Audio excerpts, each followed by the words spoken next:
आज आपको अमरपुर विधानसभा का एक ऐसे प्रत्याशी का खबर दिखाने जा रहे हैं जिसका कि चेहरा नए तौर पे उभरा है और ये हाल फिलहाल में ही इनका जनसुराज में आगमन हुआ और उनके बाद संभावित प्रत्याशी के रूप में अमरपुर में दिखने लगे। अमरपुर विधानसभा में अभी त्रिकोणीय समीकरण बना हुआ है। जिन प्रत्याशी का नाम पहले कहीं नज़र नहीं आता था, भले ही लोकल चुनाव में वो एक प्रत्याशी के रूप में नज़र आते थे, लेकिन बिहार विधानसभा में कहीं उनका चेहरा नहीं था। अचानक से जनसुराज पार्टी में जाना और अचानक से जनसुराज पार्टी से टिकट का दावेदारी करना, ये कहीं ना कहीं हमें लगता है कि या तो जनता का समर्थन है या पार्टी का सहयोग है। देखिए वीडियो में किस प्रकार से जनसैलाब उभरा हुआ है, जनसैलाब है। और जब ये रैली स्टार्टिंग में शुरू में निकली हुई थी तो बहुत कम लोग थे, लेकिन धीरे धीरे यह जनसैलाब धीरे धीरे बढ़ता ही चला गया।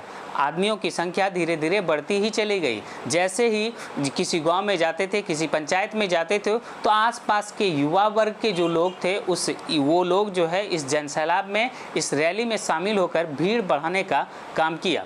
उस प्रत्याशी से आपको बात करवाएंगे जो प्रत्याशी का कि चेहरा अमरपुर विधानसभा में एक नए चेहरे के रूप में उभर कर सामने आया है।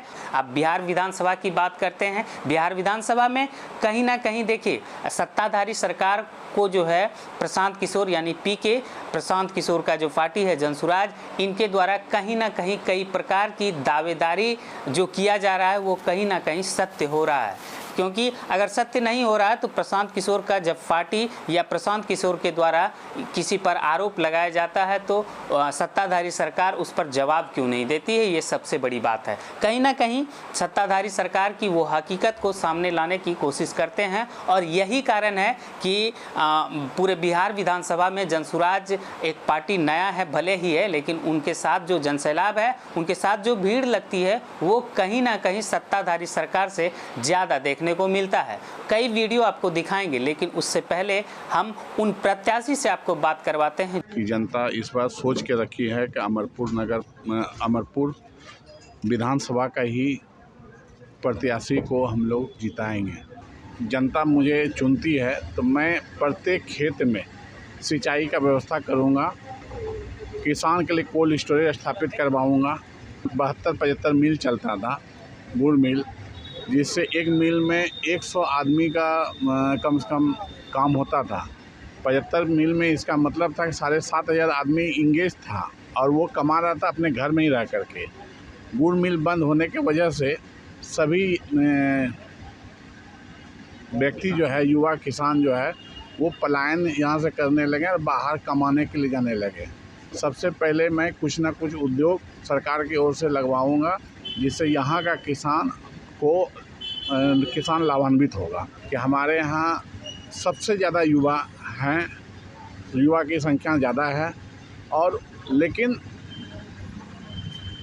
उनका जो है बेरोजगारी की वजह से वो लोग यहाँ से पलायन कर रहा है। तो हमारे नेता ने कहा है कि हम लोग जो है युवा को यहाँ अपने क्षेत्र में ही काम देंगे, इसलिए युवा लोग ज़्यादा जुड़े हुए हैं हम लोग के साथ। विकास के ढिंढोरा ये लोग जो पीट रहे हैं, सिर्फ रोड बनने से ही विकास नहीं होता है। जब तक कोई उद्योग नहीं लगे, यहाँ का आदमी जो है अपना बेरोजगारी दूर ना कर पाए तो तब क्या विकास किया। सिर्फ रोड बनाने से ही विकास संभव है थोड़ी है। एक्टर में कई ऐसा रोड बता देंगे जहाँ साल नहीं बीता है और रोड ख़राब हो गया है। दूसरा बात, अभी यहाँ एक तरह से माफिया का राज चल रहा है। बालू उद्योग ऐसा उद्योग, सरकार को भी ऐसा उद्योग लग रहा है बालू उद्योग कि इसके आगे वो कुछ नहीं समझता है और इसीलिए कोई उद्योग नहीं लगाना चाह रहे हैं। वो लोग बालू में ही ये लोग लिपटे हुए हैं, बालू का माफियागिरी करके ही ये लोग पैसा कमाना चाहते हैं। अच्छा, जिसका संरक्षण सरकार की ओर से मिल रहा है।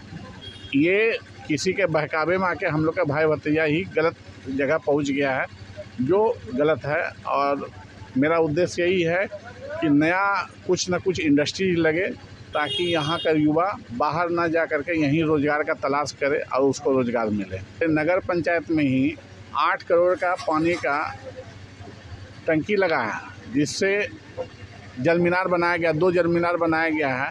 जिससे आज तक किसी भी जनता को जो है पानी नहीं मिल रहा है।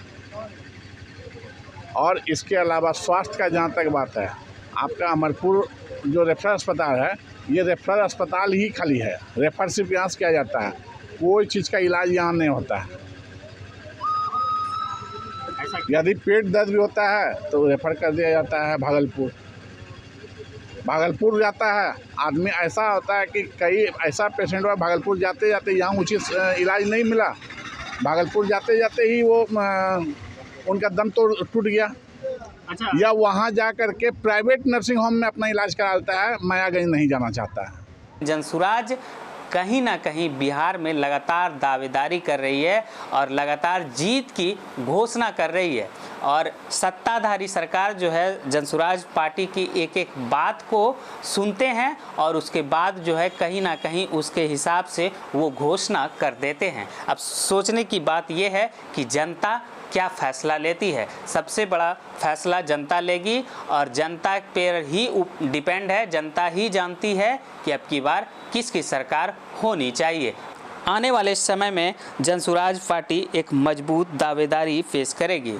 दावेदारी होगी, जनसुराज पार्टी आगे निकलेंगे, ये प्रत्याशी का बयान है। लेकिन देखने और दिलचस्प वाली बात ये होगी कि अमरपुर विधानसभा में इस त्रिकोणीय समीकरण के बीच कौन आगे निकलेगा, जनता किनको समर्थन करेगी और जनता किनके साथ है, वो भी आपको हम दिखाने गांव-गांव जाकर वो दिखाने की कोशिश करेंगे।